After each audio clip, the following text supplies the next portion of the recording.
Hello folks, well this is yet another entry, or second entry of mine, into the Flashing Light Prize 2017, and this one's a little bit different to the one I did before, but I'm just going to show you this working.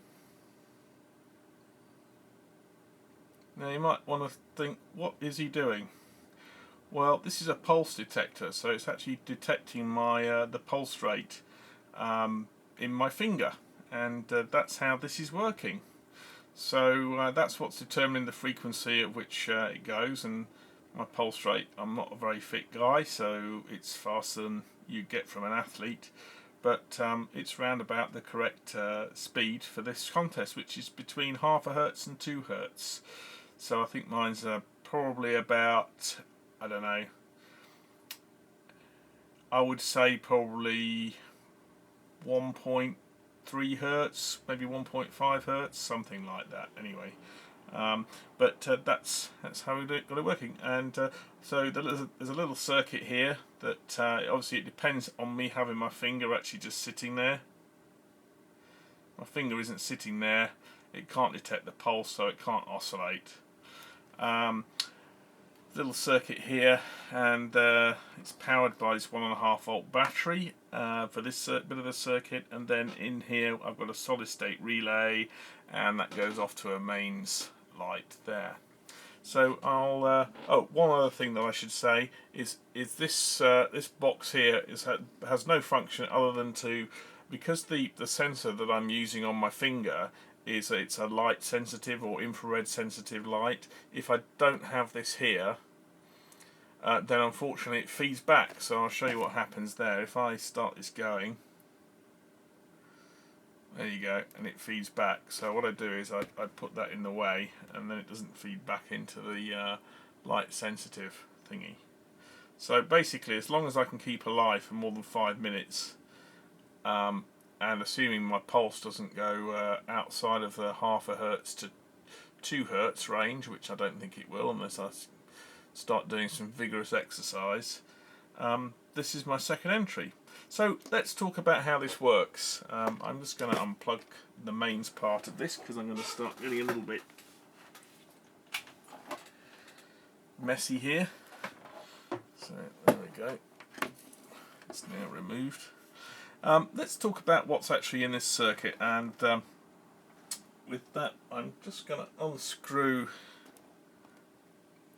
the mains light from this because I can show you a little bit better how this all works. Okay, there's nothing much to this. This is just a solid state relay which just switches on and off, and I can just put there's an opto isolator in here, so I can just put logic level signals on here, and the light switches on and off. Possibly what's more interesting is what's on this particular board here. Now for this I'm going to use the macro in a moment, but you'll also see on here that there's actually a little filament bulb here too. So if I just put my finger on there, you can see the filament bulb going too, so it'll do both. Now it's running off a 1.5 volt battery. This is actually a 3 volt filament bulb, and in fact the circuitry here won't work on its own off 1.5 volts, so inside here I've built a little boost converter as well. So let's have a little bit of a closer look at the circuit that I have here, and how it's set up. And I think what I'll do here is I'm going to zoom in a little bit. So let's move the camera a little bit closer and adjust the zoom. Here we go. So in this device, essentially we have an infrared light, and then there's the finger, and then there's a detector. And by themselves this is no good, because if I stick my finger in between the infrared light and the detector by itself, you'll just see there isn't enough to actually see the blood pumping through.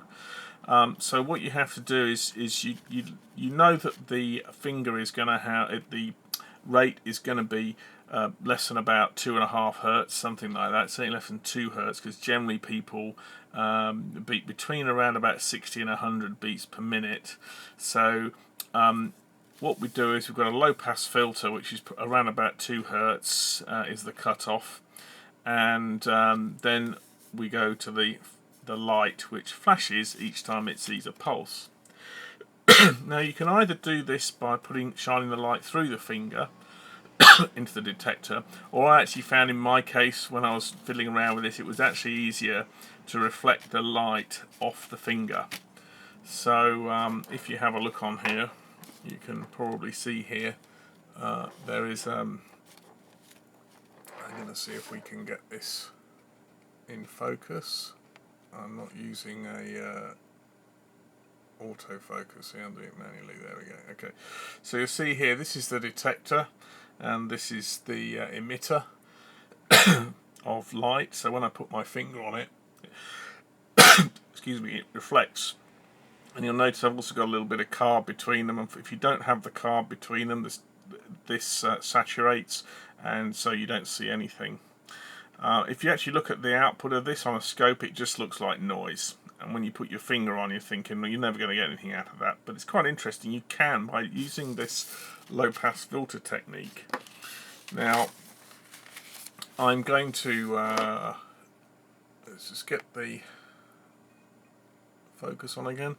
Thanks to Rajbex on Instructables.com. I slightly amended his circuit, but he provided a circuit for this, and this is his circuit. So you remember we had the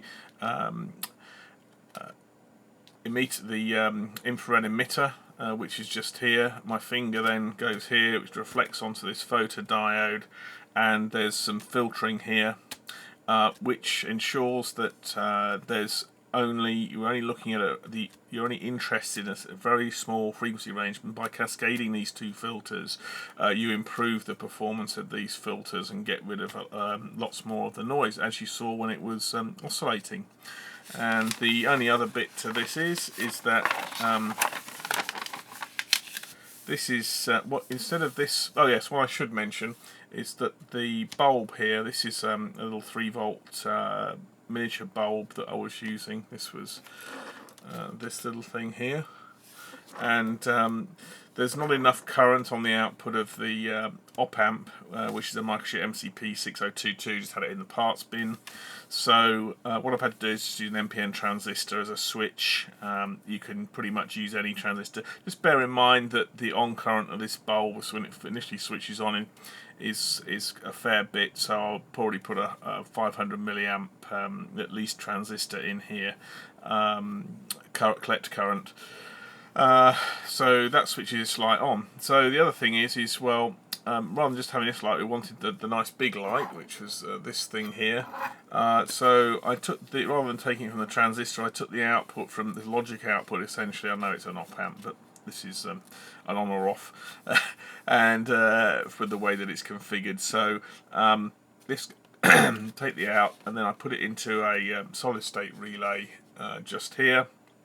And got in Europe we have, or certainly UK, we've got neutral and live.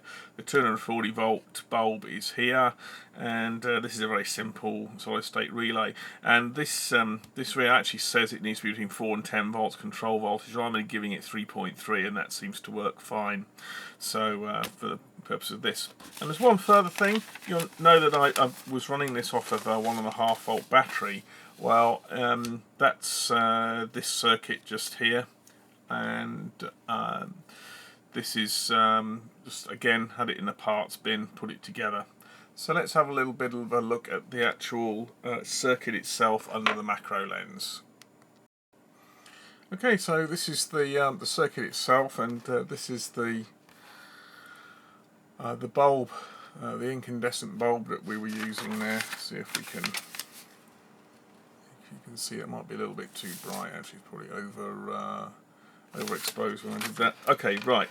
So this is the little circuit, and this is where I put my finger. And so this is the infrared emitter. It bounces off my finger and comes straight back. Now I have to have it pretty much sitting on there for it to be sensitive enough.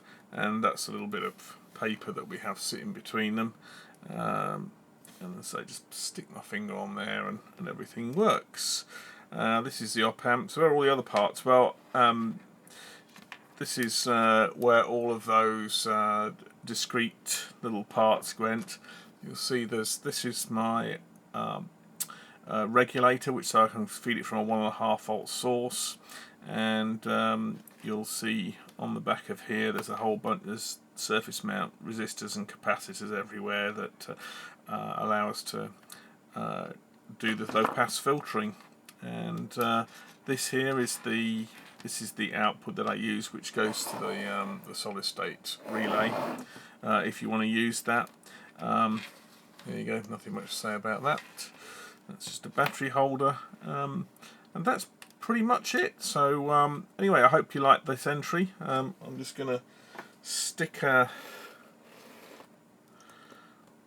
battery in there one last go, and I'll show you if I stick my finger on there.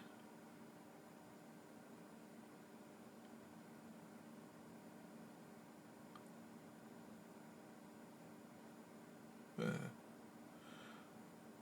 That's how it works. Thanks very much for watching.